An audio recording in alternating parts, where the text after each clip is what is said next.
नमस्कार दोस्तों, मैं राकेश कुमार वर्मा एक बार फिर से आपके सामने जो यूपीएसआई का 20 नवंबर 2021 को थर्ड शिफ्ट में जो पेपर हुआ था, उस पेपर का कुछ क्वेश्चन मुझे याद है।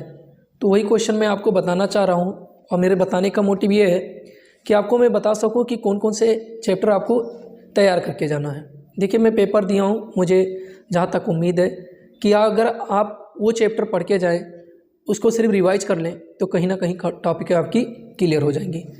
एक चीज़ और मैं बता दूं कि जब आप कोई भी चीज़ें पढ़ते हैं तो आप जीपी और एपी काफ़ी एग्जामों से नहीं पूछे जा रहे थे, लेकिन एसआई में शुरू से लेकर अंत तक जीपी और एपी का क्वेश्चन पूछा जा रहा है। तो इस वीडियो के लास्ट तक मैं जीपी का कई क्वेश्चन करा दे रहा हूँ, उसका फार्मूला भी मैं बता दे रहा हूँ, एपी का भी मैं क्वेश्चन और फार्मूले दोनों बता दे रहा हूँ।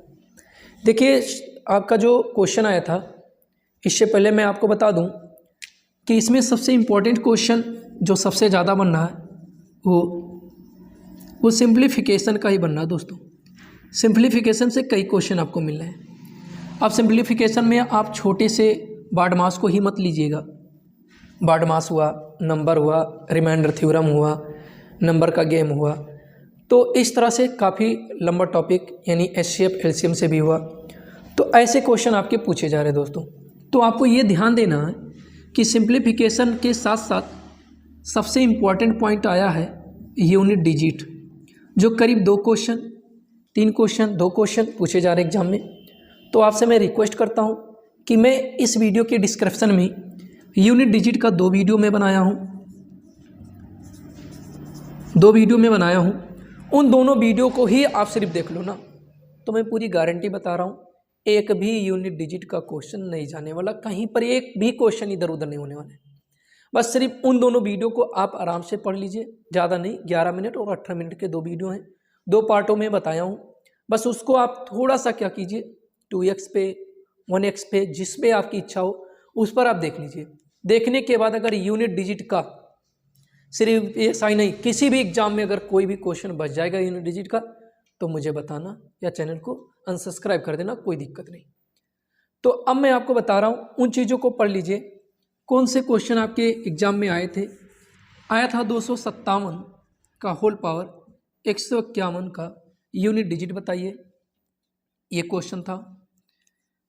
20,400 रुपये में कोई वस्तु खरीदा और 20% लॉस में बेच दिया, फिर जो मूल्य आया उस मूल्य पर 20% लाभ पर बेचा, ओवरऑल उसे कितने रुपये की लॉस या प्रॉफिट हुई, ये चीज़ पूछा गया था।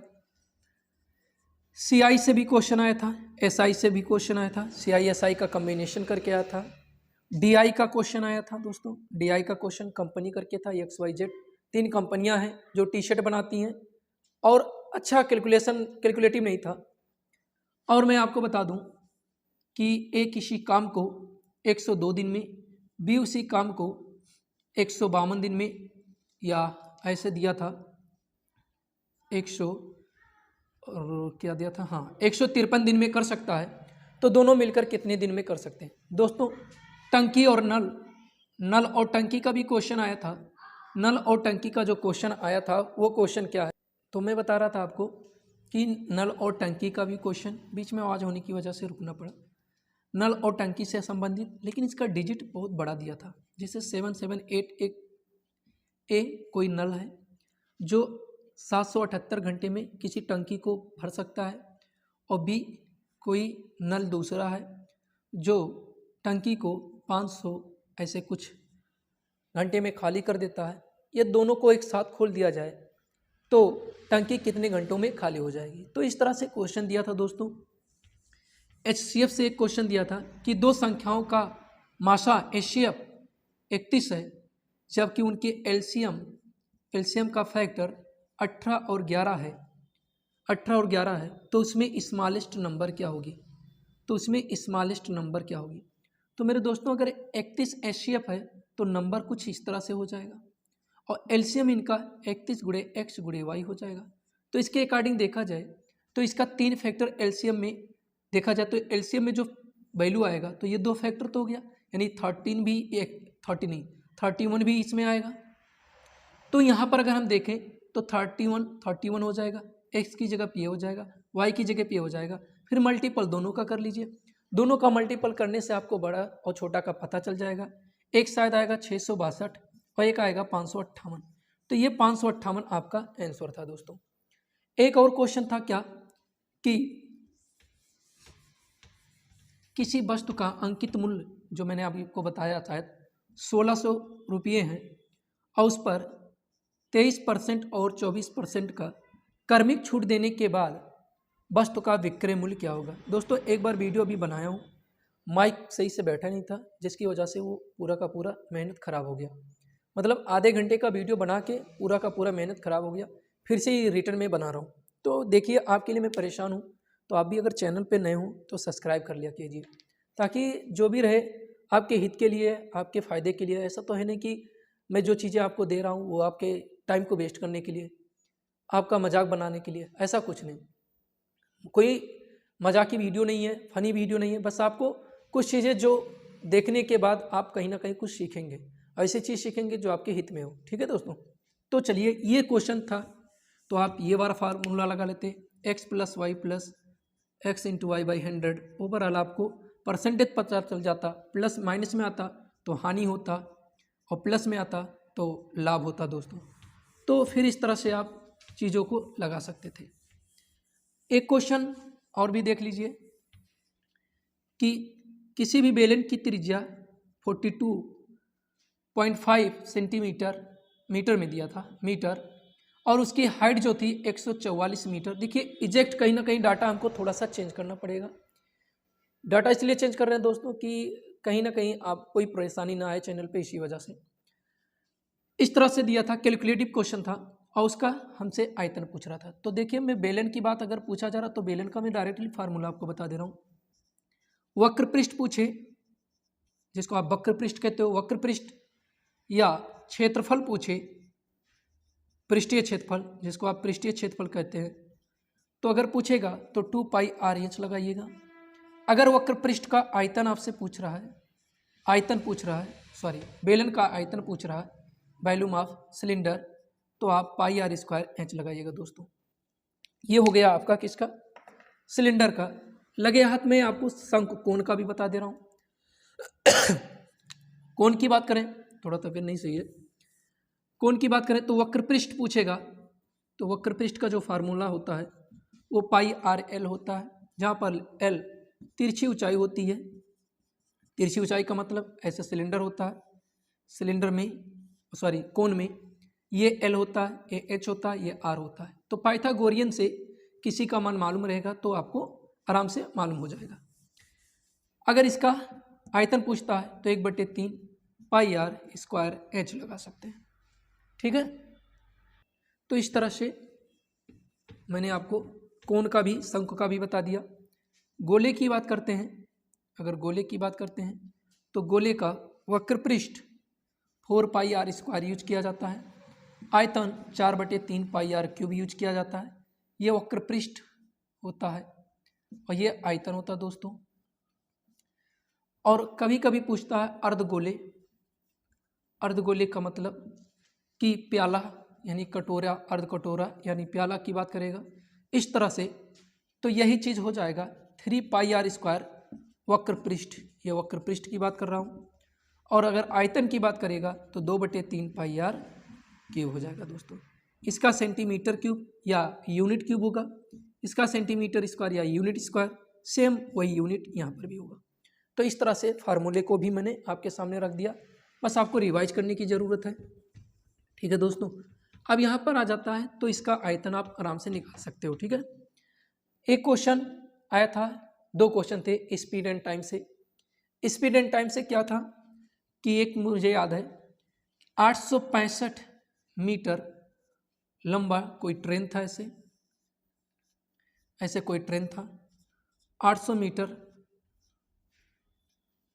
865 मीटर लंबा था, उसकी चाल 144 किलोमीटर प्रति घंटे थी। वो 62 सेकंड में किसी गुफा को पार करता है, तो गुफा की लंबाई ज्ञात कीजिए। तो बताइए, आपको मैं बता रहा हूँ कि ये किसी गुफा को पार करता है, ये आपका गुफा है ऐसे, दिख रहा है। गुफा को पार करेगा तब तक जैसे ये इंटर किया, इंटर करने के बाद जब तक यहाँ पूरा निकल ना जाए, तो यहाँ से यहाँ तक की डिस्टेंस प्लस यहाँ तक की डिस्टेंस पूरा लेगा। और इस पूरे डिस्टेंस में से अगर देखें, इस पूरे डिस्टेंस में से ये वाला ट्रेन वाला डिस्टेंस जो यहाँ ट्रेन पहुँचेगी तभी तो पार करेगा। मतलब इसका स्टार्टिंग सिरा ये ट्रेन इंटर किया और लास्ट सिरा यहाँ होगा और ट्रेन यहाँ आके पहुँच जाएगी। तो इस पूरे डिस्टेंस में यहाँ से यहाँ तक जो समय लगेगा उतने में चली गई दूरी में से अगर ट्रेन की लंबाई घटा दिया जाए तो यही निकलेगा। तो इस तरह से जब आप दूरी निकालते तो दूरी निकालने से पहले ये मीटर में, ये किलोमीटर प्रति घंटे में, तो जब 4 किलोमीटर प्रति घंटे में दिया हो तो मीटर पर सेकंड 5/18 से 18, 8 बार 8 पंचे 40 मीटर प्रति सेकंड की स्पीड से ट्रेन चल रही है। 62 सेकंड में कितनी दूरी जाएगी तो ये हो जाएगा 0, 4 दूना 8, 4 छक 24, 2480, जिसमें से ट्रेन की लंबाई भी इसी में मिली हुई है। तो इसको मैंने घटाया, 10 में से 8 गया, 5 गया तो 5, 7 में से 6 गया इतना, और ये बचेगा 13 बचेगा नहीं, 14 में से 6 गया तो 8, 8 6 14 6, 1615 मीटर गुफा की लंबाई थी दोस्तों। ठीक है, तो इस तरह से आपके क्वेश्चन, एक और क्वेश्चन इसी तरह का था, शायद वो बोट से संबंधित था, हाँ, तो वो भी ऐसे क्वेश्चन थे। तो देखिए क्वेश्चन CISI का भी था, तो क्वेश्चन में आप अच्छे से रिवीजन कीजिए। जैसे कि मैंने आपको बताया कि डिजिटल सम लगा के क्वेश्चन को आप सॉल्व करने की कोशिश कीजिए अगर आप हो सके, लेकिन आप क्वेश्चन में रिवीजन किसका मारेंगे, वो रिवीजन आप नंबर सिस्टम का मारिए। थोड़ा सा तबीयत खराब होने की वजह से दिक्कत हो रहा है। नंबर सिस्टम अच्छे से पढ़िए। नंबर सिस्टम में रिमाइंडर थ्योरम पढ़ लीजिए, यूनिट डिजिट पढ़ लीजिए। अभी मैंने आपको बताया कि अगर कोई नंबर है, आया था क्वेश्चन, 13 से डिवाइड करने पर रिमाइंडर 3 देता है, तो उसी कोई नंबर n है, उसको 13 से डिवाइड किया जाता है, रिमाइंडर 3 आता है, तो 7n को 13 से डिवाइड करने पर क्या आएगा। तो दोस्तों मैं कहता हूँ n गया भाड़ में, मुझे n से कोई मतलब नहीं है। आप 13 से थोड़ा सा बढ़ा लो, 16 में 13 से भाग करोगे तो कितना होगा, 3 रिमाइंडर आएगा, और इसी में आप कितने से गुणा करते हो, 7 से, तो ये रिमाइंडर कितना आ जाएगा, 3, 7 3 21 रिमाइंडर, फिर इसको काटिए, रिमाइंडर 8 आंसर हो जाएगा। तो दोस्तों इस तरह से रिमाइंडर का भी क्वेश्चन आया था, सिंप्लीफिकेशन का कई क्वेश्चन आया था, करड़ी का भी क्वेश्चन आया था। तो आप चीज़ों को अच्छे से, हमको लगता है नंबर सिस्टम लंबे टॉपिक हैं जिसको आप थोड़ा सा ऐसे नज़रों से देखते हुए चले जाइए, रिवीजन कीजिए। एक्स्ट्रा पढ़ने की कुछ ज़रूरत नहीं है। अर्थमेटिक से अगर आप पढ़ना चाहते हैं तो अर्थमेटिक, अगर आपका कैलकुलेटिव आता है तब तो अर्थमेटिक आपको बजा देगा, तो कैलकुलेटिव क्वेश्चन आप टच मत कीजिएगा। दूसरी बात, बार्ड मास का भी क्वेश्चन आ रहा है, बार्ड मास का क्वेश्चन आप कीजिए तो आपके पास पॉइंट का थोड़ा सा तालमेल होना चाहिए कि पॉइंट को आगे पीछे कैसे किया जाता है। कुछ क्वेश्चन ऐसे था, एक आया था 0.003 और ये 0.3 ऐसे करके दिया था। तो देखिए इसमें 3 पॉइंट है, इसमें 2 पॉइंट है, 2 पॉइंट इक्वल हो गया, तो यानी कि अगर पॉइंट हटा दिया जाए तो ऊपर 0.3 और ये 3 बचेगा। तो इस तरह से हो जाएगा काम।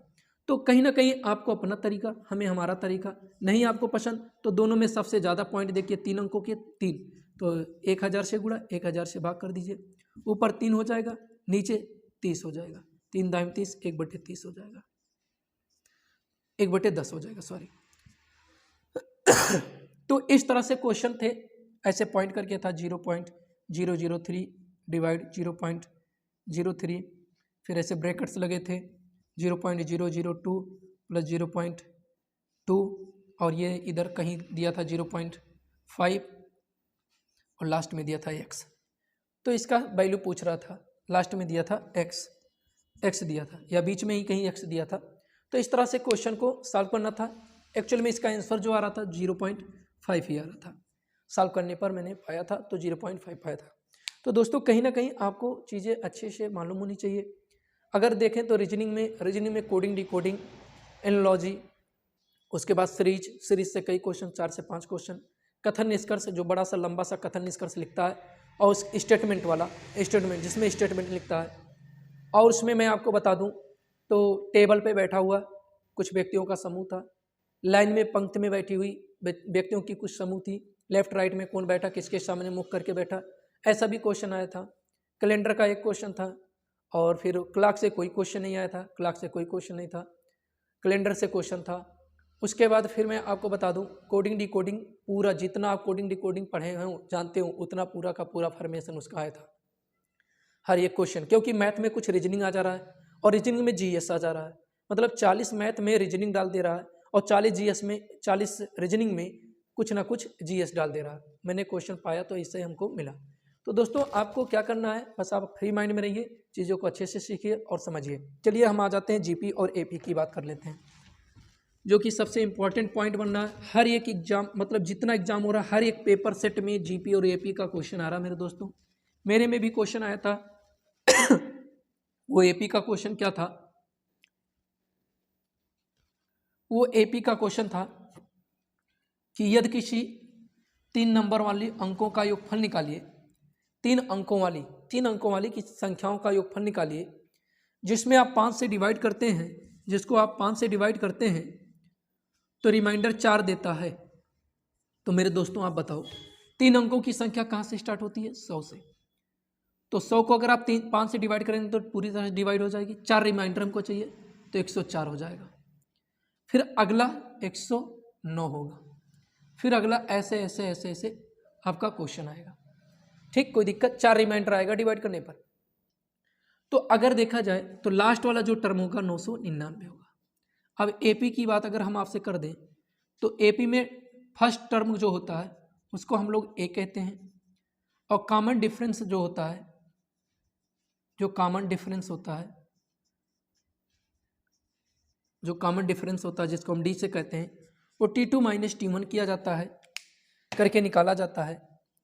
और इसके बाद आपका n निकालने के लिए फार्मूला होता है L माइनस ए बटे डी प्लस 1, जहाँ पर L लास्ट टर्म है, किसी भी सीरीज का लास्ट टर्म है दोस्तों, या L बराबर होता है a plus N minus 1 into d. किसी भी सीरीज का, किसी भी समांतर श्रेणी का nवां पद निकालने का भी ये फार्मूला होता है। सम निकालना हो तो यस n बराबर n/2 कोष्टक में a प्लस एल। अगर सीरीज में फर्स्ट और लास्ट टर्म मालूम है तो इस तरह से निकाल सकते हैं, अगर नहीं मालूम है तो आप इस तरह का प्रयोग कर सकते हैं 2a plus N minus 1 into D. तो इस तरह से भी आप सॉल्व कर सकते हैं। ठीक दोस्तों, तो ये आपका हुआ। चलिए अब मैं क्वेश्चन की तरफ चलता हूँ, जो आपका क्वेश्चन दिया हुआ है उस क्वेश्चन पे देखिए। यहाँ पर फर्स्ट और लास्ट टर्म मालूम है, डी इनमें 5 का डिफरेंट पाया जा रहा है, तो यानी हमारा एन क्या हो जाएगा 999 माइनस 104 बटे 5 प्लस 1, तो ये हो जाएगा कितना 800, 5 हो गया इधर, 895 5 प्लस 1 179 और प्लस 1 180 एन का मान हो जाएगा दोस्तों। दिख रहा सही, 180 हो गया, एस एन बराबर 180 बटे 2 कोष्टक में ए मान 104 हो जाएगा, 999 लास्ट टर्म हो गया। तो इस तरह से आप करें तो ये 90 हो जाएगा, 1103 हो जाएगा, मल्टीपल करने पर 0 9 3 27 2 9 करने 9, लास्ट में 2 डिजिट 3 डिजिट ले लीजिए, जिससे आपका मिल जाए वही आंसर। लेकिन शायद ये 3 डिजिट सभी में थे, चारों ऑप्शन में ये 3 डिजिट थे, तो 9 करके जो था वो आपका सही हो गया था। ठीक है मेरे दोस्तों, तो मैं अब एपी का कुछ क्वेश्चन आपके सामने देखिए। एपी का सीधा क्वेश्चन नहीं, लैंग्वेज से संबंधित क्वेश्चन देता है। जैसे मैं आपके सामने एक क्वेश्चन अगर बोलना चाहूँ तो आप ध्यान से सुनने की कोशिश करें। फूलों की एक क्यारी की पहली पंक्ति में 23 गुलाब के पौधे हैं, दूसरी पंक्ति में 21 गुलाब के पौधे हैं, तीसरी पंक्ति में 19 गुलाब के पौधे हैं इत्यादि। उसकी अंतिम पंक्ति में 5 गुलाब के पौधे हैं। इस क्यारी में कुल पंक्तियों की संख्या, ये क्वेश्चन भी पूछा जा सकता है ऐसे बना के। तो पहले पंक्ति में कहा जा रहा है कितने क्यारियां हैं, कितने पौधे हैं 23, दूसरे पंक्ति में कितनी है 21, और ऐसे तीसरे में 19, लास्ट में डॉट डॉट 5। तो मेरे दोस्तों मुझे सिर्फ एन निकालना है। एन का भी मैंने आपको फार्मूला बताया, एल माइनस ए प्लस डी प्लस 1। एल मतलब 5 माइनस 23 बटे डी। डी की बात करें तो 21 में से 23 जाएगा तो -2 प्लस 1।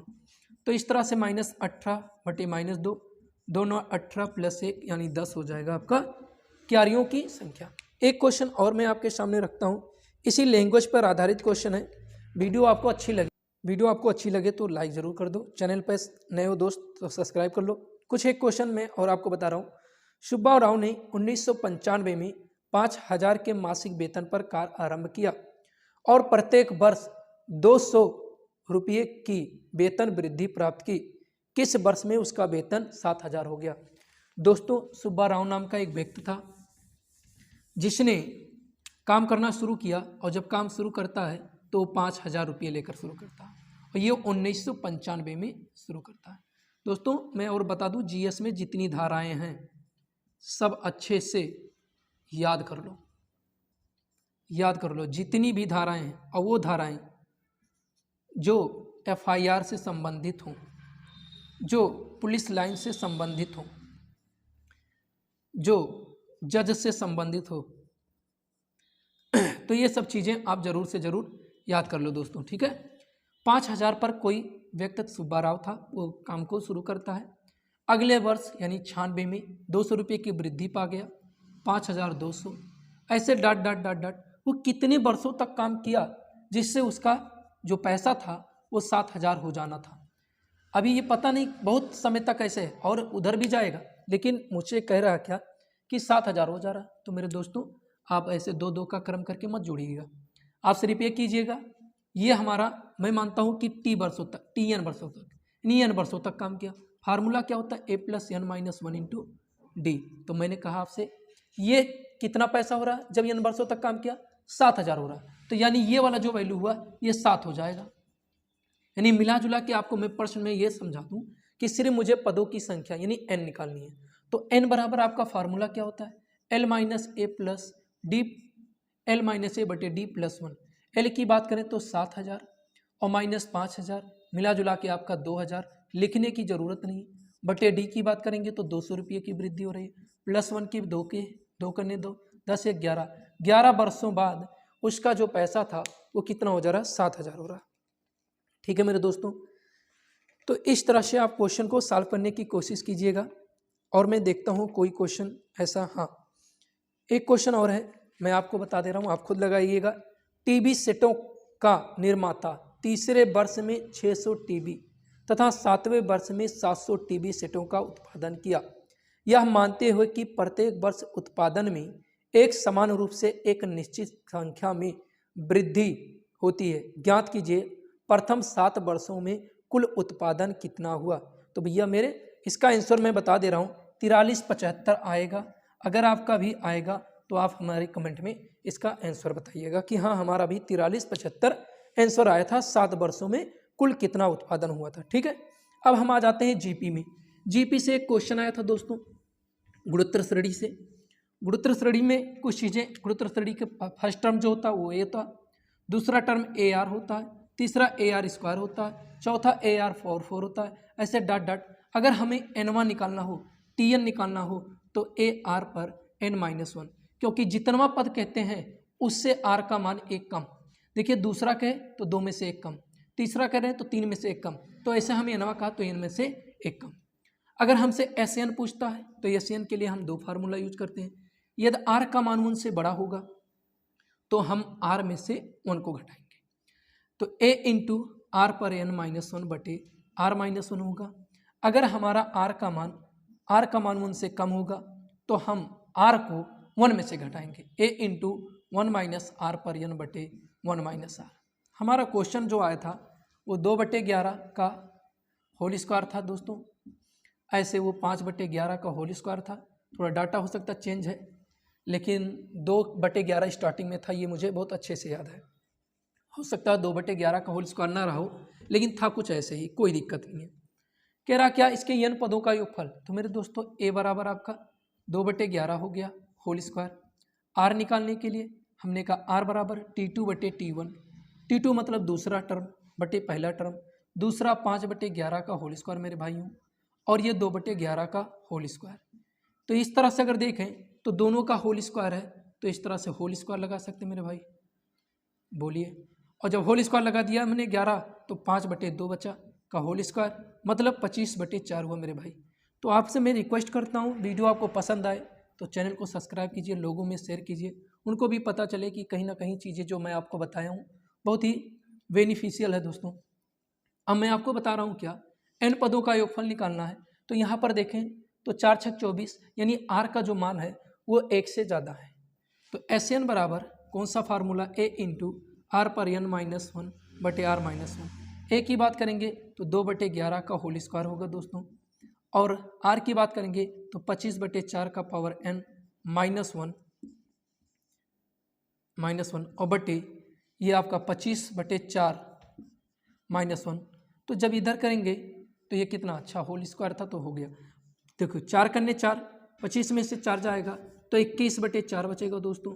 इस चीज़ को आप लिख सकते हो 2/11 का होल स्क्वायर इंटू 4/21 लिख सकते हो इंटू 25/4 का whole power n minus one, कुछ इस तरह से। लेकिन जो आपके क्वेश्चन आए थे उसका आंसर था 1/5 1 माइनस 1/11 पे पावर एन, कुछ इस तरह से उसका आंसर था। तो दोस्तों मैं ये उम्मीद रखता हूँ कि इन सब चीज़ों से आप संतुष्ट हैं। एपी और जीपी में जिस तरह के क्वेश्चन पूछे जा सकते हैं उस तरह के भी मैंने बता दिया। अगर आपको इससे एक्स्ट्रा ईपी जीपी में जानकारी लेनी है या क्वेश्चन देखनी है तो चैनल पे हमारे वीडियो पड़ा हुआ है। जब मैंने पहली बार चैनल चालू किया था तो एपी जीपी ही पढ़ाया था, उसमें जाके आप एपी को अच्छे से सीख सकते हैं। 2x पे देख लीजिए या 1x पे देखिए या 1.5 पे देखिए, लेकिन जाके आके वहाँ पर आप अच्छे से सीख सकते हैं और भी क्वेश्चन आपको मिल जाएंगे। जैसे सीरीज में क्वेश्चन आता है तो जीपी का जो सीरीज में क्वेश्चन आता है मैं बहुत से सीरीज का क्वेश्चन कराया हूँ, लेकिन आप जाइए टाइम निकाल के वहाँ पर थोड़ा सा देख लीजिए, हो सकता है कहीं ना कहीं आपके लिए वो फायदेमंद साबित हो जाए। दोस्तों चैनल मेरा नया भी है, कोई दिक्कत नहीं, लेकिन मैं वीडियो इस पर रेगुलर डालता रहता हूँ। आपसे रिक्वेस्ट करता हूँ कि कम से कम आप वीडियो को शेयर कर दीजिए, चैनल पर नए हो तो सब्सक्राइब कर लीजिए। एक सब्सक्राइब करने से आपका कुछ नहीं होने वाला है, कोई ऐसी कोई कॉमेडी वीडियो नहीं है कि जिससे मैं आपका टाइम वेस्ट करूंगा, आप हंस लेंगे बस। हंसने से टाइम वेस्ट होता है ये मैं नहीं कहता, लेकिन कहीं ना कहीं वो टाइम आपका गंवा दिया जाएगा। उसी बीच अगर आप एक क्वेश्चन देख लेंगे तो आपके लिए फ़ायदेमंद होगा। तो जय हिंद दोस्तों, इसी पर बंद करते हैं।